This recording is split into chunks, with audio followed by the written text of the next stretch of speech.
What's up, everybody? It's TJ DeStefano. I'm here with my boy Dylan Glover. Been training him for a long time. He's not only somebody that I work with, this has become family. This is one of my best brothers. So I'm going to go ahead and open the floor for him to introduce himself, let us know a little bit about himself, his basketball journey, his off the court journey, anything he wants to share with us so you can get to know a little bit more about him. But thank you for coming on, Dylan. Appreciate you, bro. I appreciate you for having me, first of all. I appreciate you thinking of me and inviting me to do this. But yeah, I'm Dylan Glover. I'm 22 years old, a junior college basketball player, going into my second year eligibility at University of Arkansas Cossatot. It's a D2 JUCO in Arkansas. Grew up in Bryan all my life. Played AAU at different places all over the country, really. Houston, Dallas, Atlanta, New Orleans, just you know the deal. All over, just traveling, playing. The whole grassroots scene. Had a lot of good experiences that, as I'm older, I really appreciate and don't take for granted. But yeah, the game's done a lot for me. Looking forward to this is like I said, my last year at JUCO, so getting ready to go finish strong and find my next home and make the most of what I got.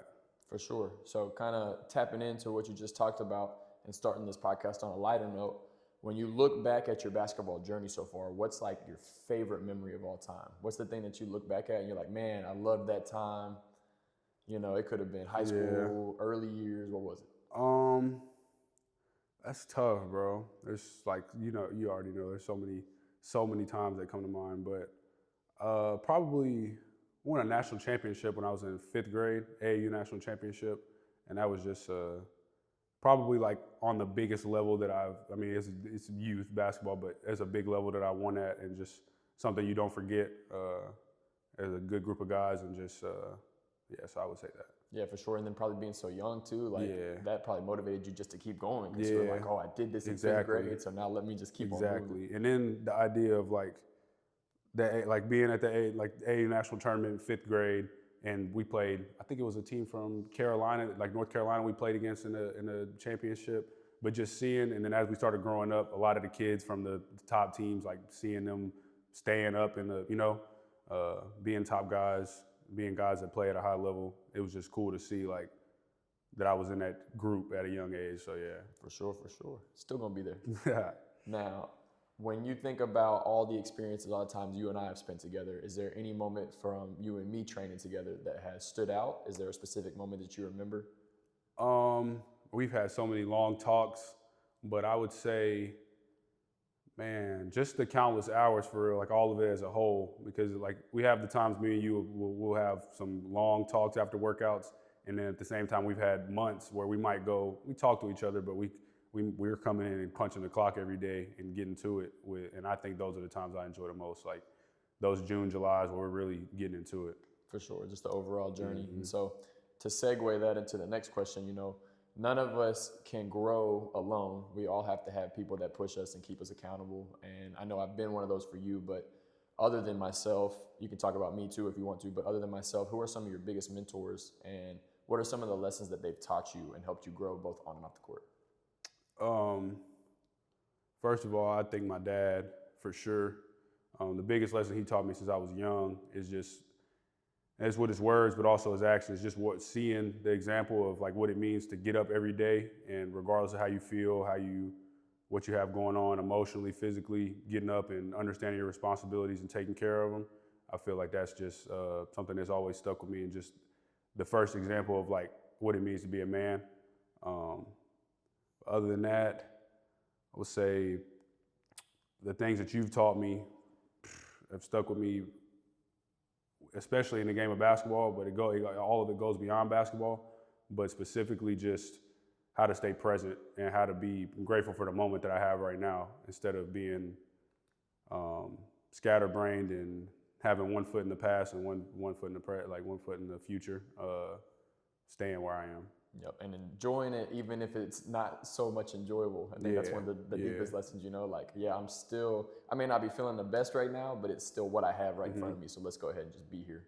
And being able to understand that, like, even the stuff that sucks in the moment, I'm gonna look back on it eventually and miss it. So let me just let me be where I am right now, so I can honestly say I gave it what I have. Yep. And then you learn those lessons in retrospect. You know, you look back and you're like, damn, that sucked, but it taught me this. And then you Exactly. end up, Exactly. So basketball itself has a way of teaching us a lot of lessons, right? And it obviously brings us deep connections. That's part of the reason why you and me are here in the first place. But just talk about some of the lessons that basketball's taught you and how you've been able to learn these things on the court, but then translate them into your everyday life. Um, all of these things are stuff that I'm definitely still learning every day, and that's part of what keeps my love in basketball is the fact that I'm still learning all this stuff every day.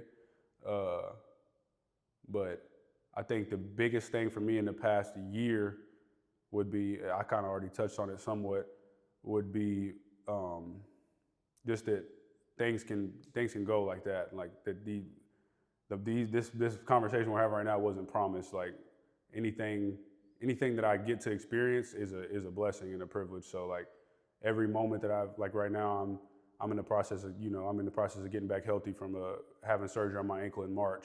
So part of the lesson that I've learned is that, like even these practices right now, I have to be extremely grateful for just the practices that I'm getting to experience right now. Even if God doesn't allow me to make it to the season, even if I don't get to see any of the season, I'm grateful for just the fact that I get to practice and play. My body's able to be as healthy as it is right now. Like, so yeah, I would say honestly just that nothing's promised to you, and that to take every experience you have, take it for what it's worth. For sure, for sure. And that segues us perfectly into what I wanted to talk about next, which is how all of those lessons that we learn, most of the most powerful ones come from struggle. So what are some of the greatest struggles you've had to face on the court, and how did you work through those and continue to push forward? Because I think it's deep what you said about how a lot of the love that you have for basketball comes from understanding that it's not promised anymore. You know, like the fact that, oh, I've been doing it for this long and I've had these ups and downs, and now I actually am just enjoying the actual process of pursuing it as opposed to being attached to that outcome. So how did you, or what did you face first off, right? Like what were your deepest struggles? And then just kind of give people the story behind how you worked through it and what that did for you. Mm-hmm. Well, on like a surface level, the most recent struggle has definitely been my injury, and just the uncertainty behind that. And like, you know, anytime you're having a surgery, you're kind of, you know, you're going to be working back to be the player that you were, or a different player, or just to get the feel back for the game. So that in itself was a struggle. But I took that time. I mean, you know, it gets rocky early, but then after talks with you and stuff, I was able to use that time of rehabbing from a surgery to deepen my mental. You know, this summer, like I told a lot of people, this summer I wasn't able to be as much. I feel like last summer I was able to be a lot more. I made a bigger jump physically with my skill work and just being like my body. But this summer it had to be a lot more like refined. I wasn't able to spend as much time on the court even when I was healthy. So using that time was a struggle for sure, of not being able to, you know, it's the summertime. I'm watching guys play ones, and when I got to go do my ankle exercises, and then I got to get form shots. I'm gonna get treatment. But that's kind of, you know, that's surface with an injury. But more than that, I would say the expectations that I put on myself was kind of the biggest struggle that I would say I faced in basketball. Similar to what we've been saying, of like it all has came back to me to living in the moment and just being grateful, because I was, and I won't say was because I still have my moments, but having times of just putting, you know, we build up this image of, it's a lot of stuff that me and you have talked about, but we build up this image of who we see ourselves as and who we want to be as players and who we believe we are. And then when things happen to us or when we perform in a way that's out of line with that thought, then it becomes, you know, it becomes a problem for our ego, for our mental. So being able to just take away who I think I am and just understand that whoever I am on my best day, I'm probably not that good. Whoever I am on my worst day, I'm probably not that bad. Mm-hmm. So I would say that was my main struggle, is just, if I had to put it in a simple way, just taking away expectation and enjoying each moment of the game. For sure. And I think that's a powerful lesson for a lot of people, because it's like, how do you find that balance between, hey, I want to be great at this game, or I want to be great at what I'm doing, and so I put in this time and this effort and this focus, and I see I'm working harder than the people around me, and I'm doing this and that, and then I have these moments that are, like you said, misaligned with what I feel like I'm supposed to be getting out of it, right? Because you think if I'm putting in X, Y, Z, and I know that nobody else is doing that, then why do I have these moments of failure or of hardship or of whatever? And like you said, it's hard for our minds to wrap around the fact that, like, we aren't always going to have success just because we work hard. So it's more so about accepting that, hey, this is the process that I have control over, right? I can control how I eat, how I work, how I recover, if I'm watching film, you know, like I can control all of these little things, but I can't control the outcome. Exactly. So can I still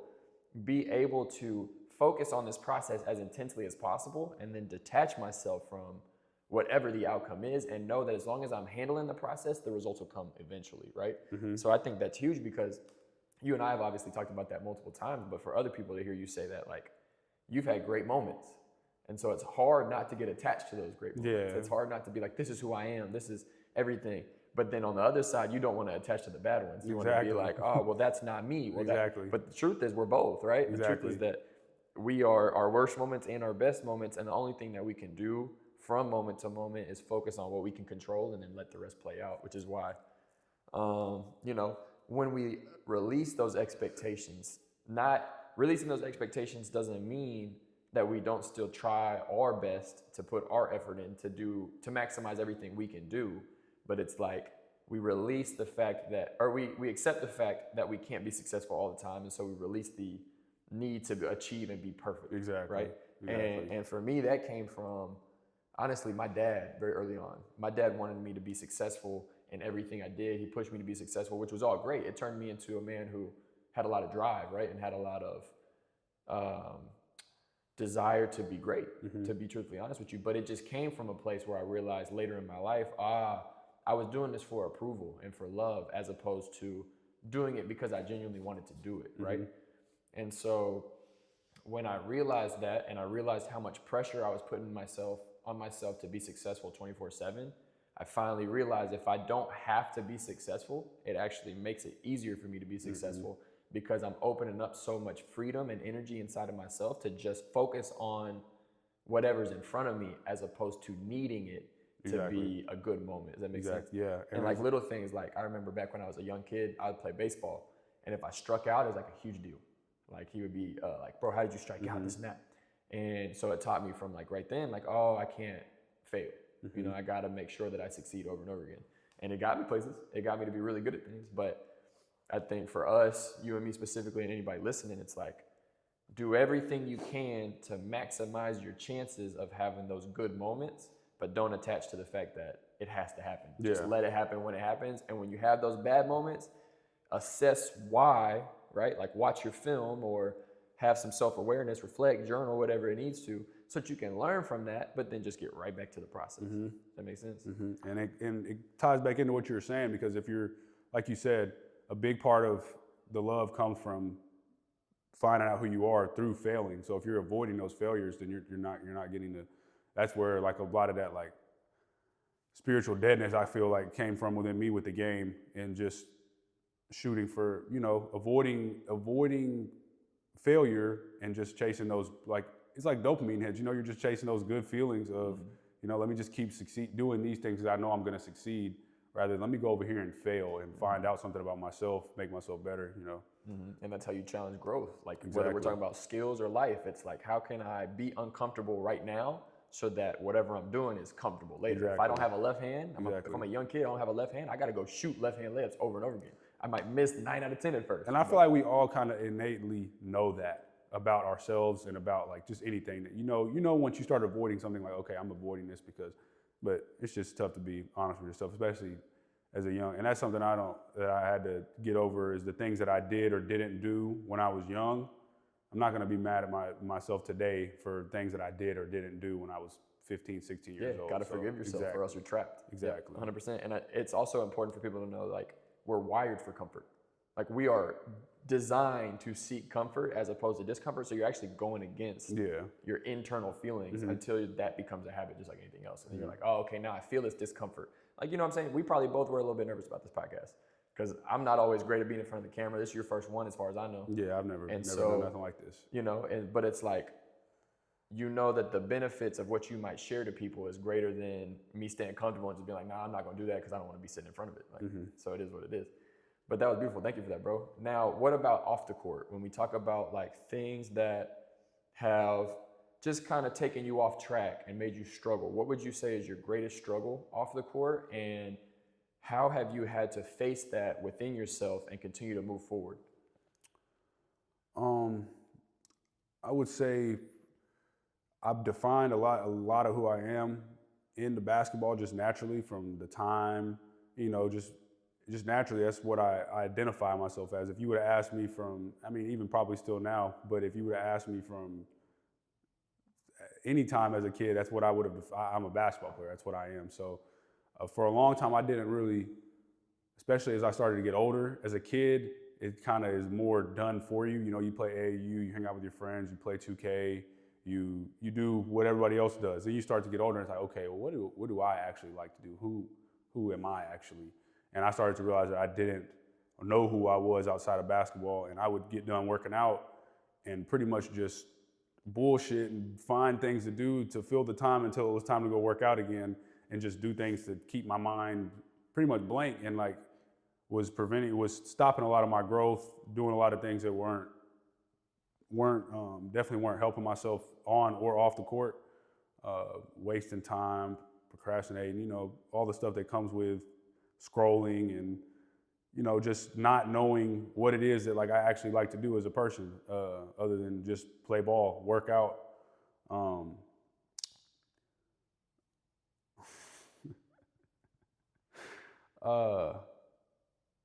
Ask me the question again, bro. What have been your toughest struggles off the court and like the things that have taken you away from being the best version of yourself?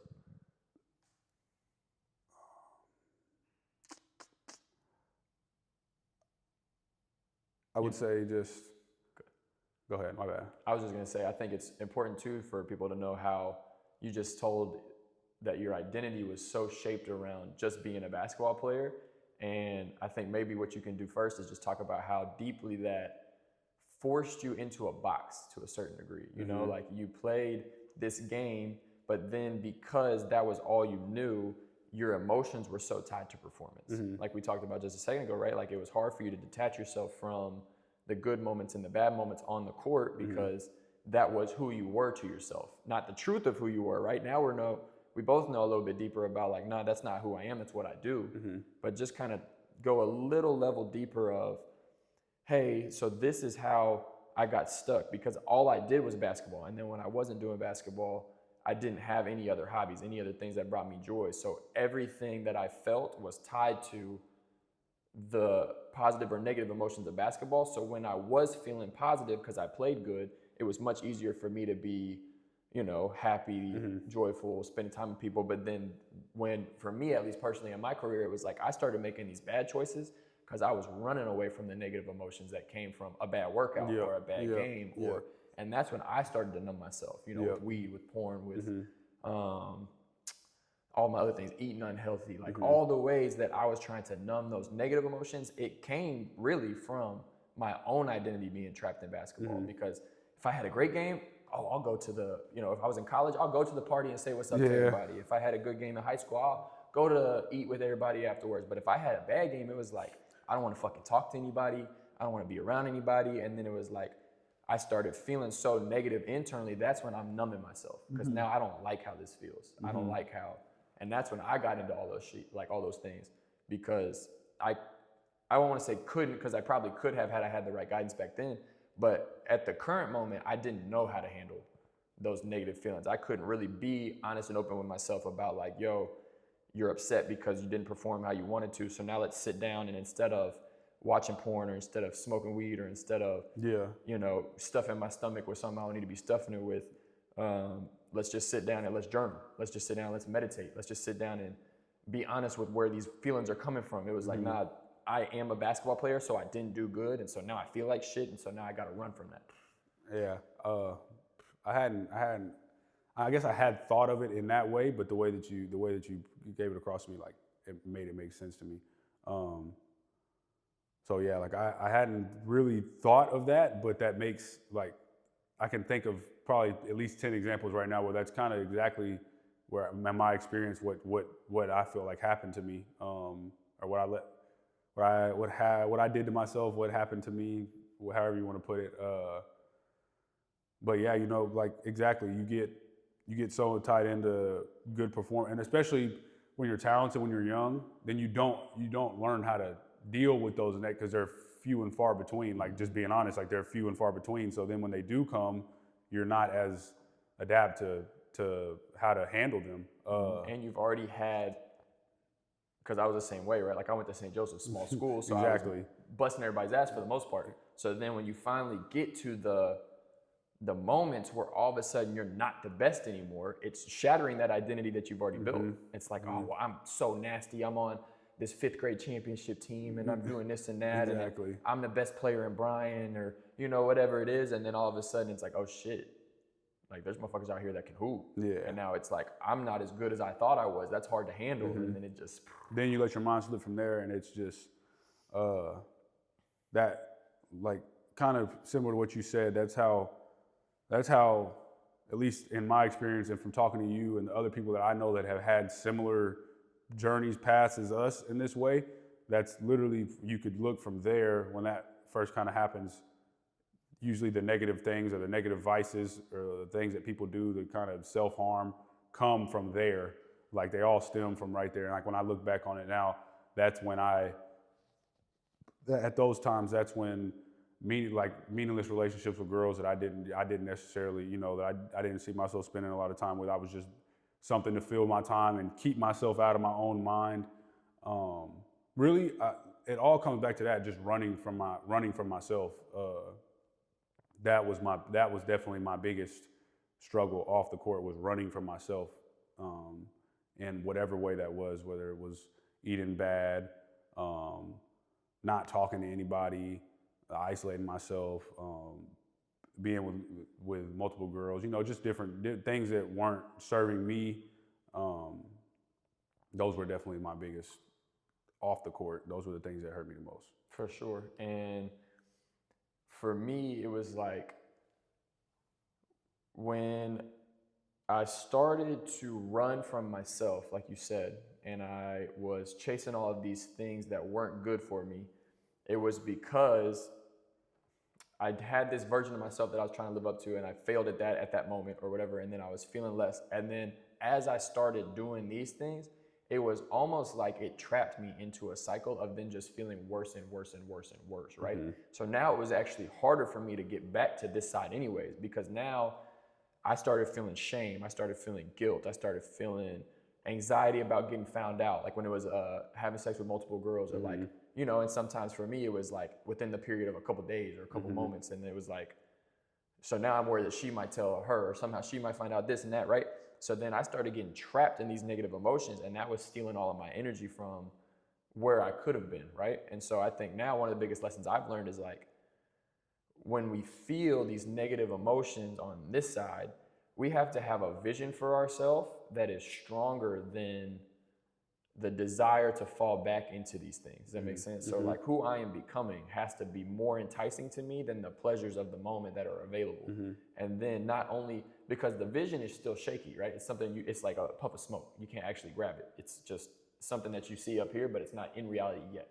So then you have to have like a certain routine or a certain system that can bring you back to that. And you have to be willing to challenge the parts of yourself that you don't want to face, to remind yourself that this is who you really are and this is who you're gonna be. Does that make sense? So like, for me, I have to face the temptation to smoke weed. I can't run from it. I can't pretend that it's not there. I have to say, yo, I did have a long ass day or a hard ass day, or I am feeling nervous right now or upset or whatever it is. And what I used to do is roll up, light up, right? Now I feel good. Now I'm chilling. Now it's out of my mind because my mind's thinking about whatever. So I can't pretend that's not there. I can't run from it. I've got to say, nah, okay, I want to be a real leader. I want to be a real present, forceful, powerful man. And when I'm doing this, it takes me out of that. I'm in my head more. I'm in my, you just get into your head. You start thinking, you're chilling. You don't really want to get up and move unless you're, doing something like lifting or working out. But like if you just smoke and chill, you're just gonna smoke and chill. You don't sit there. So this is what I know. This is what's comfortable. This is the repetitive pattern that I get from this action. I know that, right? And so my mind naturally, like we talked about earlier, is going to seek the comfortable option. It's going to say, it knows what's to come. Yeah. I know I'm going to feel a little bit better. I'm going to not be thinking about this anymore. Probably going to sleep better tonight because I'm going to be tired afterwards, right? I'm going to go to bed. I'm not going to be sitting in bed thinking. That's what I get. Now, can I actually challenge the opposite side of that spectrum? This is the comfortable known option. How can I actually flip it to the other one? If I'm feeling discomfort about sleeping with a woman, like this is what I would have done if I had the knowledge I had now back in the day. If I'm feeling discomfort about sleeping with this girl, how can I actually face that head on? Do I text her and tell her, hey, thank you for whatever we did, but I'm not gonna lie to you, I'm not gonna be pursuing this any further, right? And cutting it off right there because I know it's not good for me. If I am with my group of homies that I normally smoke with, can I actually walk into that environment and when they're like, hey bro, you trying to smoke today? Can I actually be, actually I'm not doing that no more. Because then what are they gonna do? They're gonna hit you with some, what you mean? You're not gonna smoke? They're gonna hit you with the peer pressure. And then can I stand firm in that? Like that's what I would have done in those moments if I could go back. Not that I regret it or anything, but because I've learned that you can't get to this side. I can't be the man that I'm becoming if I'm still unwilling to face the old ways and old habits that I have. Yeah. So I can't just forget about them. I can't just pretend that I've changed and pretend that I do this. I actually have to go back into the moment, actually have to go back into the environment and the situation that I'm in, face it and make a different choice in the moment then. And that then reinforces this side deeper. Does that make sense? It does. And I've felt literally exactly what you're saying. Your mind is, you can feel your mind, like once you start paying attention to, like, and it's a lot of things that you taught me of how to pay attention to, just kind of listen to my mind and just be quiet and just pay attention to where your mind starts taking you and the thoughts your mind starts feeding you.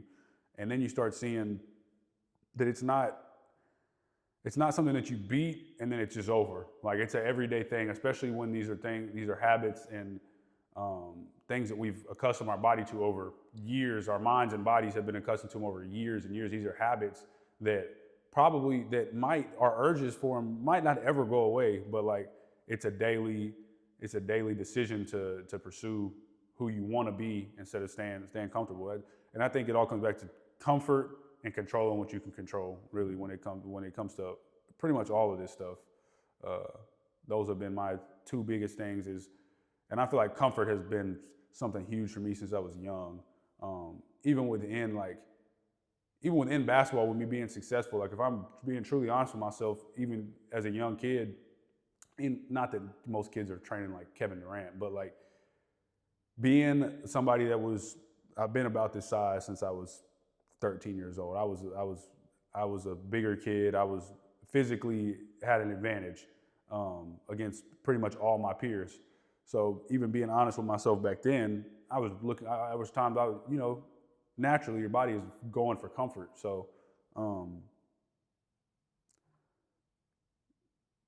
cutting the corner and workouts, those are things that when I was young, I started to see, okay, that's how people get ahead. That's how that kid, even though he might be an inch shorter and a little bit not as strong, that kid's cutting the corner on his sprints. He's not. We'll see where that gets him, And so all of that stuff, it's been, as I've started to understand it, especially the comfort, it's impacted me in pretty much every area within my schoolwork,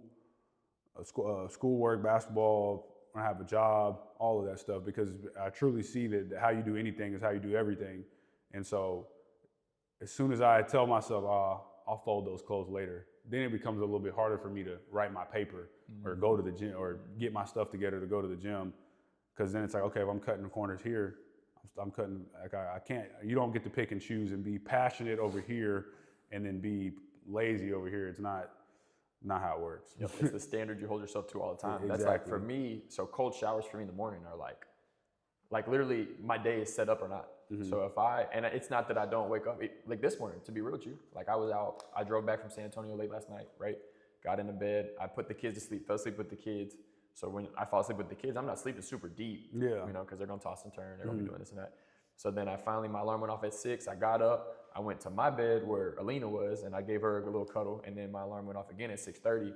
And at that 6:30 alarm, I was still like, man, I'm tired, like, I could just stay in here a little bit longer, or I could take a warm shower this morning. And so even me, right? Like I'm seeing these Exactly, bro. thoughts that are trying to tell me like, hey, let's just relax today. Let's just relax right now. And it's like, nah, because as soon as I get in that cold shower and I feel that discomfort for the rest of my day, it's like, okay, so I know what's going on. I already know this is what my mind might do today, but this is the choice I'm standing in for the rest of my time. And that's been a game changer for me personally, because it's just like, as soon as I start my day, I'm already winning that battle. So the rest of them are easy for You're me. beating yourself The immediately. rest of the day, it's way easier for me to, even if I recognize that this is what my mind wants me to do, I've already taken the step of like, yo, Going against, we're doing you've what we already need gone to against do. comfort early in the morning. we're doing what we need to do, not what we necessarily want to do. Sometimes they're the same thing. Sometimes I want to do it and I need to do it, but in those moments where I don't, I'm already like locked in. So I appreciate that though, bro. I think that was a great, sure, bro. I think that was a powerful portion of this convo. Now, as deep as we can get into this, sometimes those struggles tie into our deepest fears. What do you think is your deepest fear? We'll go on the court first, and then we'll segue to off the court after.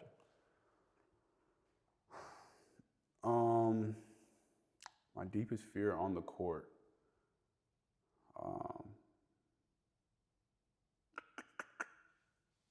Deepest fear on the court. I feel like this has changed over time. You know, if you asked me this like a few years ago, I'd probably have a different answer than I'll have now. Because I would say now, my deepest fear, honestly, right now would just be looking back, knowing that that's a weird way to put it. I would say my biggest fear is probably, Not maximizing it? yeah, and I don't know exactly how to word it, but I would say in so many words, because I feel like that's kind of surface level. When you start going back and it's like, okay, everybody had some portion of some workout that you could have gone harder in. Like if we're being real with ourselves, but I would say just not taking every moment, not even necessarily maximizing every moment, but just being grateful in every moment. So I'd say my biggest, to put that in terms of a fear, just taking the game for granted is my biggest fear, I would say. Okay, I gotcha. Just letting those tough moments take you away from the fact that it's just still a blessing to be a part Exactly. of. I gotcha. Exactly. What about off the court? What would you say is your deepest fear in your regular life?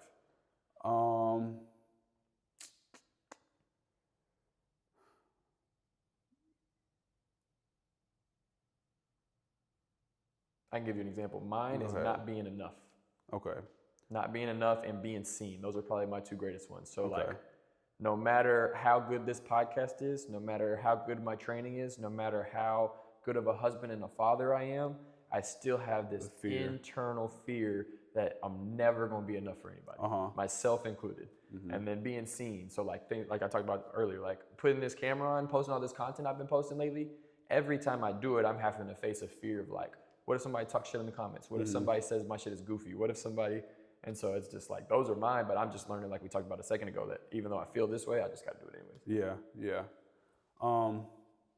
Yeah, those are good. And I would say that not being enough, that's definitely a part of it. And I feel like that kind of ties into how I used to feel with my biggest fears on the court.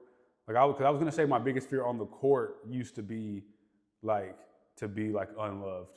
Like on the court though, if that makes sense. But it's like it tied in to, because like you said, like that's kind of how I used to feel of like if I didn't play well, and I would never people would ask me like, oh, do you feel pressured? Like do you feel like it's basketball? But no, this is what I do. Sometimes you wouldn't even recognize it. And I did it for the longest, and then it's like, okay, I do feel like, okay, this is why I'm getting so upset with myself, because if I don't play well, then I feel like that person's not going to want to be my friend. He's not going to say what's up to me when I see him in the hallway tomorrow if I don't get 20.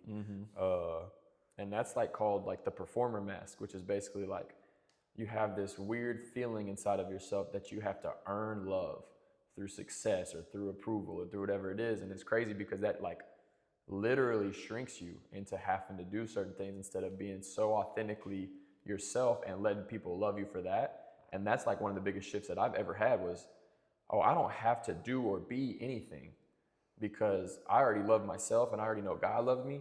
So the people that are going to love me in the most pure and unconditional ways don't need me to perform. They don't need me. They're going to love me if I'm 0 for 12 on the court with 13 turnovers, and they're going to love me if I'm 12 for 12 with 10 assists and no turnovers. Yeah, facts. That has nothing to do with it, right? And so then that freed me up so much to be just myself on and off the court because it was like, if you don't love me for who I am in the truth of me, like the ugliest shit that I have and the most beautiful wisdom that I can give, Facts. then you're not the person I'm supposed to be spending my life with anyways. Because it's like, you can't hold both sides. And so why am I even going to entertain that relationship anyways? If you can't let me be my worst, if I can't cry in front of you because I'm going through pain, because I feel like I got to be tough, or if I can't expose myself to you in my most shameful moments, then you don't deserve to get all of the good of me either, because it's not, I'm not just one, I'm all of it. And so I don't have the wisdom that I have if I didn't go through these moments. And I didn't have the good games if I didn't have the bad games.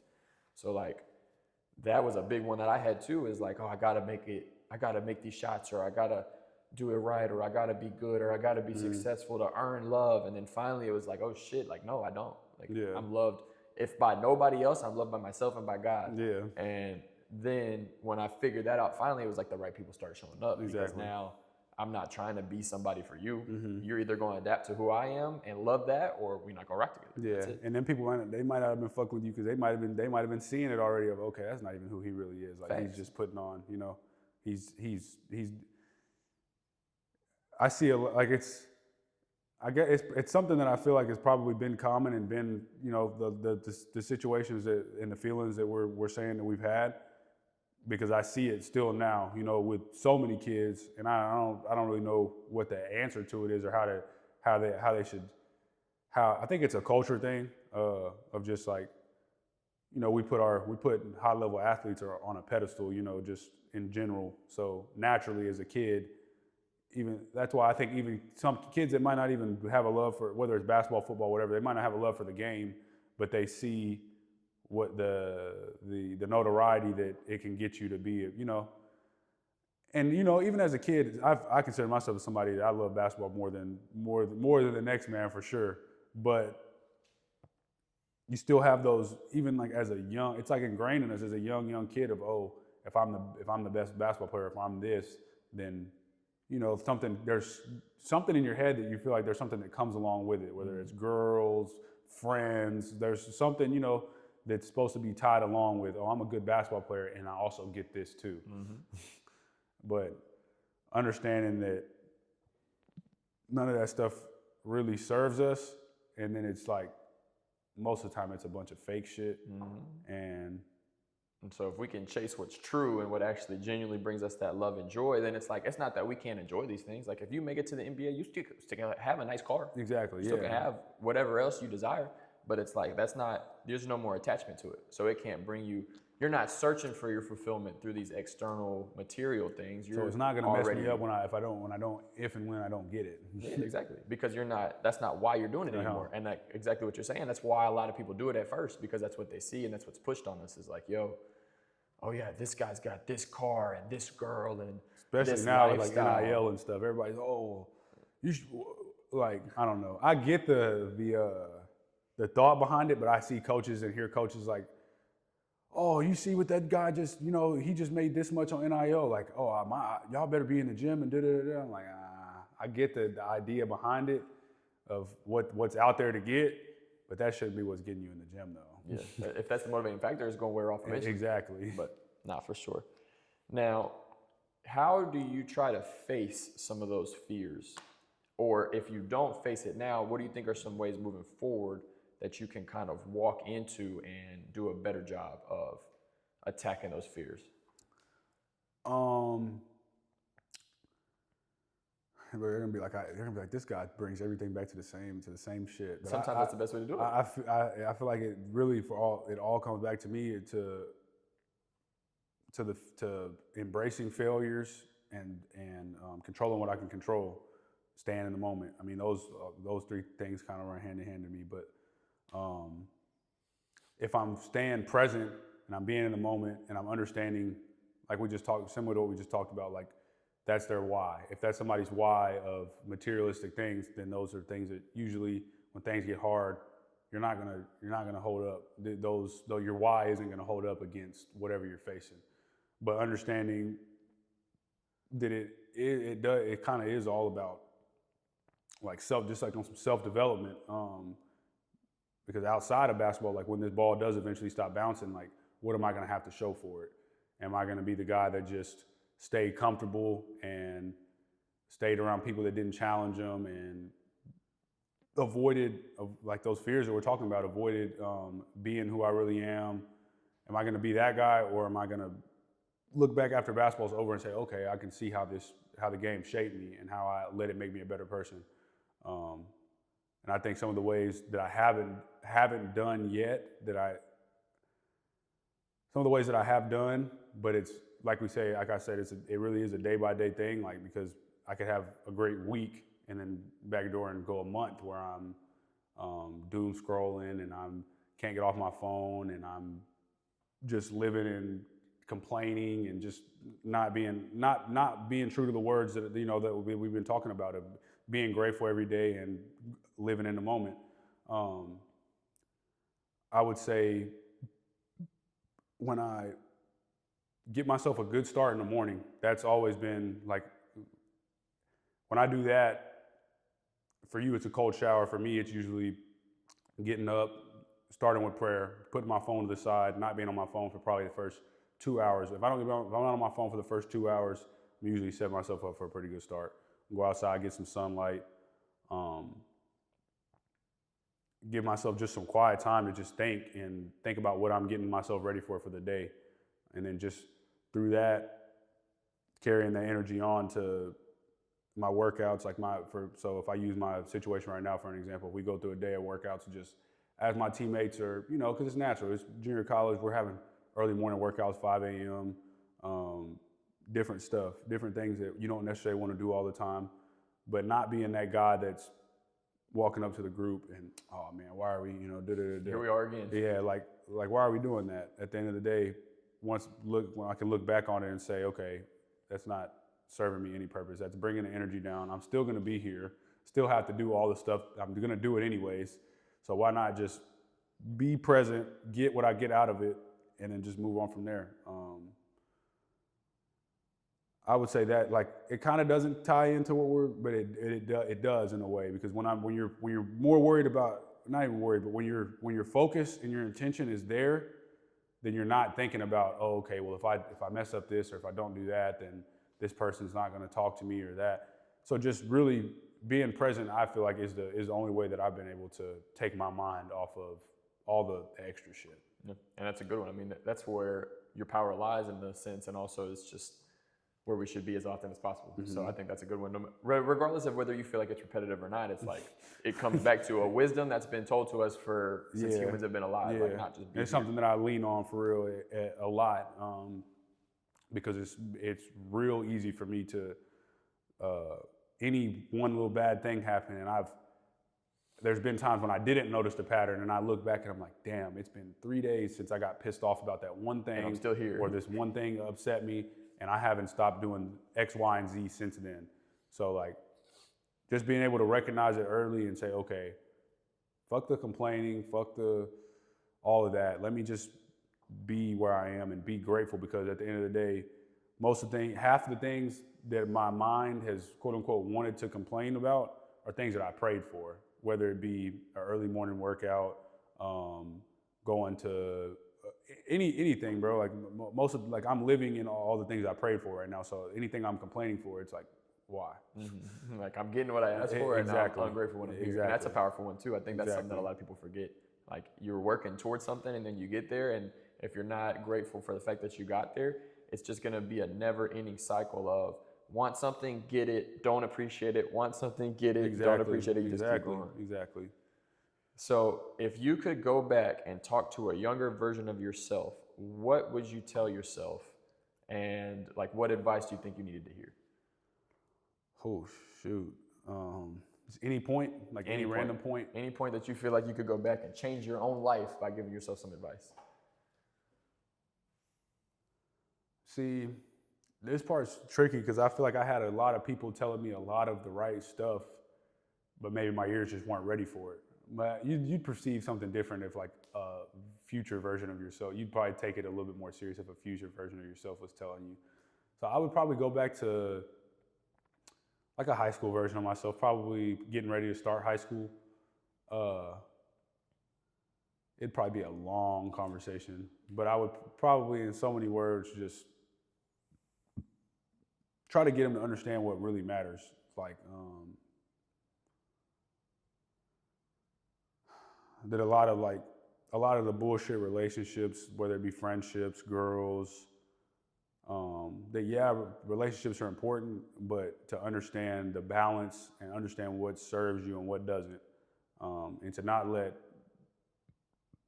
anybody else pull, no matter who it is, pull you off the track that you're on. I think that would be the biggest thing I would tell them, was just to keep your friends close, keep your family close, but that not everybody is for you, and that it's okay to be a little bit selfish and to put yourself first. That's what I would say. That's a huge one. That's actually one of like the main key components of what I'm teaching in that Young Man's Edge program that I started, is like, you have to be okay with wanting what you want. If you want to make it in the NBA, that's fine. If you want to make it to be a professional golfer, that's fine. If you want to make it to be whatever, that's fine. Own that, because that's what you want to do. That's fine. But know that what comes with that means you have to sacrifice a lot of the things that other people aren't willing to do. So you can't distract yourself with whatever meaningless pleasures it is or whatever distractions it is. You can't be hanging around people that don't have goals and visions and dreams for themselves, because they're just wasting your time. You can't be messing around with people you don't need to be messing around with, girls or whatever. Like, you have to say, this is who I am, this is what I'm trying to do, so I've got to get my energy as aligned with that as possible, and let the distractions and the people and all of those things that don't serve me just fall off to the side. Because I think if all of us have known that at a younger age, and like actually not just knew it mentally, but like understood it and applied it, we'd all be further, right? Because there's so many distractions nowadays, and there's so many opportunities to get pulled off your path, that no matter what your goal is, the chances of you walking that straight line to it are just like you got to be locked in for real to be able to do that. And it's like, not very many people had that guidance or that discipline from a young age to know it. So Exactly, because I think, like you said, guidance plus discipline. Because I definitely did have people, maybe not in those exact words, but telling me, explaining to me some of the same things that I'm saying. But it's one thing to hear it and another thing to understand it, and you know that. So, but like the younger you are, the more the accountability matters. You know what I'm saying? Yeah. And they're like, there's not like, that's one thing I'm learning from that program is, and one thing that's flipping in my mindset as well is like, I used to think, oh well, if this kid's not working hard and if he doesn't want it, then that's his fault. But then I'm realizing like, nah, he just doesn't get it. So if I'm not actually, in a sense, forcing him to do the things that he needs to do, of course he's gonna slack. He's 14 or 16 or whatever. So like, I think that's what a lot of us were missing, was not necessarily the knowledge that we had, but like, who's gonna walk us through the fire? Who's gonna actually sit here with us and say, yo, you did this that you weren't supposed to do this week, so we got sleds. Or yo, you were supposed to complete this on my app this week and you didn't do it, so we got sleds. And now it's like actually putting them in the fire constantly, so that they have to actually come out a different person because they don't have a choice. Does that make sense? And quick side note, / question kind of. So like, we talk about the discipline at a young age, and how, now of course they're gonna slack off because they're young. So where do you think that those special people, the first person that pops in my mind is always Kobe, like somebody like that who had a crazy level of discipline. Obviously this is off of perception and what I've heard and seen, but like a crazy level of discipline at a young age, had a grown man work ethic as a kid. Where do you think something like that comes from? And like, I would say a couple of things. I would say first and foremost, clarity on who he wanted to be. He said, I think in like most of his interviews, it was like age 13, I want to be the best basketball player of all time. So he already had a clear goal. He already knew exactly what he wanted to do. So that made it easier for him to then align all of his actions towards that. Another thing is his environment. His dad was already a professional basketball player, so that being his goal, he already had somebody very close to him who had walked the path he wanted to walk, if that makes sense. And then I would say, probably truthfully, just blessings. Like God probably literally had him destined to be one of the greatest basketball players of all time. So all the rest of us could learn from him and say, damn, that's the mindset that it takes to get to where he wants to go. And so he may not, right? Because we all have so much conditioning from childhood. We have so many experiences that shape us from who we are. And so that's not up to us. We don't know what he went through from 0 to 7, where his subconscious mind was wide open. We know certain things he's told us, like he lived in Italy. We don't know how that shaped him because he was probably isolated. I think he talked about that one time. Like, so he may have, from 0 to 7, already known, like, oh, I can just rely on the game of basketball and work really hard at the game of basketball, and that'll be my friend. And then all of a sudden, you know, that took him where it took him. So those type of things I think are important. Like knowing he knew what he wanted early, or very early on. He committed to it 100%. He had somebody that could guide him through that, and his own father, right? And then I would say just crazy blessings is the best 3 I could say. Yeah, blessings for sure. But I think kind of add on to that, like wanting to be like, knowing at 13 you want to be the best. A lot of people, like, because I know a lot of people that have, you know, definitely said that. But I think of going back to like tying it back in what we were talking about earlier with like that true love and why are we doing it, and like not just for the notoriety. I think on top of that, his love for it was like really true. Like he had a true love for the game of basketball that it probably matched maybe by a few, but like I just thought that was I think that's part of it as well. Like no, for sure. That, and I think what you said too is important, that people always understand that there's a huge difference between wanting something and committing to something. A lot of people want things. But not very many people commit to the process of what it takes to get there. And a lot of people even don't understand that committing to that process means lots of downs. Everybody just wants the highs. But it's like, nah, bro, there's struggle, and you just keep on going because your commitment's so strong. Like, for me, one way I learned that so deeply, just to tie it into everything else, is through my relationship with Alina, you know, my wife, because our love for each other is so strong that even in our worst and ugliest moments, it's like, no, we're not going anywhere though. You know, like we're committed to each other, to our kids, to our family. And so it's the same thing in anything though. So like for his basketball, it didn't matter what he went through negatively. He was like, nah, I'm going this direction. But and then it's the same thing with those extremes, because it's like, as strong as that, the stronger that love is, that's what makes those, that has the potential to make those negatives 100%. more negative than if you're just somebody, if you're with somebody that you don't, you know, the love isn't as strong, then the bad moments are easier to, you know. You got to be willing to feel the pain if you want to Exactly. feel the Those joy highs, and the highs and lows. Yeah, for sure. So another question for like younger people, for anybody that looks up to you or anybody that follows you or any of the young kids in Bryan that might watch this, what is one piece of advice or one thing that you hope these younger players take away from your journey? That you're going to get out of the game whatever you put into it. And also that your journey with the game, it may look different than everybody else's, or than, not even everybody else's, than whatever the typical thing you may see is. But as long as you keep that love for the game, and you wake up and really just want to get better every day, then you know that you're still doing what you're supposed to be doing. As long as you have that love in you when you play, and when you're going to train, you still get those butterflies in your stomach when it's ready to get, it's time to get on that court, then you know that you're still doing what you're supposed to be doing.